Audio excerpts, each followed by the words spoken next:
পরোটা খাবো, বানাও। পরোটা খাবে? হ্যাঁ পরোটা খাবে? পরোটা খাবে? হ্যাঁ চলো ঠিক আছে, তাহলে পরোটা খাবো, পরোটা বানাই নাও। আলু পরোটা খাবো। কি আর বলো বলো তো, দেখলেই তোমার দাদা ভাইয়ের একদম বায়না, এই কনকনে শীতের রাতে ওই নাকি খাবে পরোটা। কি করব, গিন্নি বলে কথা, তখন তো আমাকে বানিয়ে দিতেই হবে হাজার কাজের পরেও। যখন একটুখানি পায়ের মধ্যে লেপটা জড়িয়ে বসলাম, ঠিক তখনই মশাইয়ের হুকুম, একটু নাকি ওকে পরোটা আর সাথে হচ্ছে তরকারি করে দিতে হবে। আর তার সাথে যোগ দিয়েছে আমার ছোট্ট ছেলেটাও। কি করবো বলো, মায়ের মন আর এদিকে হচ্ছে বউয়ের কর্তব্য, সবকিছু মিলিয়ে একদম চলো ভাবলাম আজকে রাত্রেটা জমিয়ে খাওয়া দাওয়া করবো হচ্ছে আলু পরোটা আর সাথে হচ্ছে কি তরকারি। আমরা তো বহুদিন হলো পরোটা কিন্তু খাই না, ঠিক আছে। আরে বলতে ভুলে গেছি, উত্তর দিনাজপুর জেলার ছোট্ট একটি গ্রাম থেকে আমি পায়েল, তোমাদের নতুন আমার মিনি ব্লগে অনেক অনেক ভালোবাসা।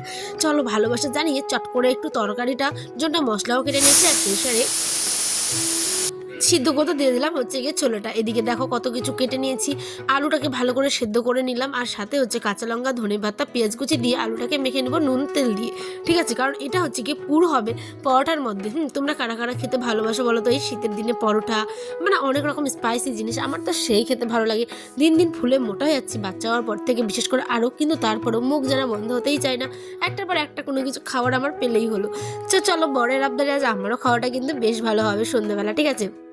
এদিকে আমি ভালো করে পুরটাকে ভরে দিয়ে, আলু পরোটা কী হয় বলো তো, একটুখানি না বেরিয়ে বেরিয়ে চলে আসে, তাই তেল দিয়ে ভালো করে মুখটা বন্ধ করে হাতের সাহায্যে একটু চিপে চিপে দিলাম, যাতে পরোটাটার ভিতরে আলুটা অনেকটা জায়গা নিয়ে ছড়িয়ে যায়। এদিকে বলতে বলতে দেখো কতগুলো পরোটা আমি ভেজে নিচ্ছি চটপট করে। যা হয়েছিল বন্ধুরা কি বলবো, সত্যি কথা বলতে এত সফট আর এত চুষি হয়েছিল খেতে, কি বলবো, একদম নরম তুলতুল, হাত দিলে একদম ছিঁড়ে যাচ্ছে। আর প্রফেশনাল যেরকম মানে ইরা বানায়, কি বলে শেপরা বানায়, ঠিক তেমনটা হয়নি হয়তো, কিন্তু আমাদের জন্য ঘরের মধ্যে ঠিক আছে। দেখো কতগুলো বানিয়েছে এক হটপট। এদিকে ছিল মাংস নেই কিন্তু গ্রেভি, আর ছিল আলু চোখা, আর সাথে হচ্ছে ডাল, মানে ঘুগনিটা ভাঙা ডাল আর আলু দিয়ে টমেটো দিয়ে ধনেপাতা দিয়ে করেছিলাম। তোমাদের কি কেমন লাগলো ভিডিওটা আমাকে কমেন্টে জানিও। পরিবারের নতুন সদস্য হলে প্লিজ প্লিজ চ্যানেলটি সাবস্ক্রাইব করে পাশে থেকে এরকম নতুন নতুন অনেক ভিডিও দেখার জন্য। তো আজ আসি দেখা মাটি ব্লগে। বর খেয়ে তো একদম সেই বলেছে, কিন্তু ওর মুখের হাসি নেই, কারণ হচ্ছে কি বলতো, ও এখন একদম মানে টিভি দেখতে ব্যস্ত। আমার বরের একটা স্বভাব আছে, যেটা তোমাদের একটু না বললে আমি আর থাকতে পারলাম না, সেটা হচ্ছে ক্যামেরা অন করলে মুখটা কেমন গোমরা মুখো হয়ে যায়, মানে ওই মনে প্রাণে চায় যে আমি যাতে ভিডিও করি, কিন্তু ও কেমন নার্ভাস ফিল হয়েছে, মানে ফিল করে, ঠিক আছে।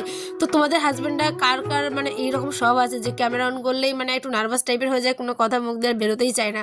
তো যাই হোক, অনেক সময় রিয়াকশান দেয়, অনেক কষ্ট করে মানে বলতে হয়, বলাতে হয়। আর এদিকে আমার আয়নসোনাকেও খাইয়ে খাইয়ে দিচ্ছিলাম, আর আমিও খাচ্ছিলাম। ওয়াও খেতে দারুণ হয়েছিল। যাচ্ছি দেখা ব্লগে, সকালে ভালো থেকো, সুস্থ থেকো।